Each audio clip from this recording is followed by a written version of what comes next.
Do you know where secrets go? 'Cause I've forgotten mine. They've slipped out of my control. Welcome back guys. This is another episode on Hermes tutorial, and in this video I'm about to show you how to export videos after editing a video with your Photoshop. So firstly you need to come to your file, then you come to export, then you come to render video. It's a very simple process.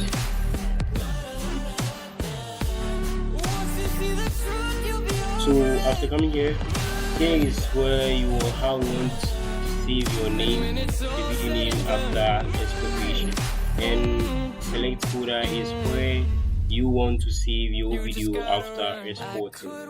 And here the best thing for you to choose is H.264 because QuickTime is like using it for different things. I'll make a video on that one too, but the best thing for you to choose is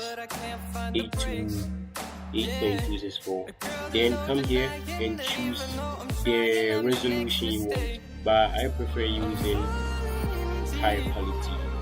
And here too you can select the amount of time. Here is from 0 to 1163. So you can also this means it's 1360 something frames. So you can enter the number you want to where you want the expectation to start from. That's how we use this one. So I prefer using 0 so that it will start from the beginning to the end. And here document size, use the document size, use the middle of this one because it's my course complications. And I will also make a video on the use of these ones. So after clicking on render video, you come here, then you click on render video. I've already rendered this video, so it's telling me to replace, but I've rendered it, so there is no need for me to replace. So okay, so that's all for rendering a video with Photoshop. Thank you.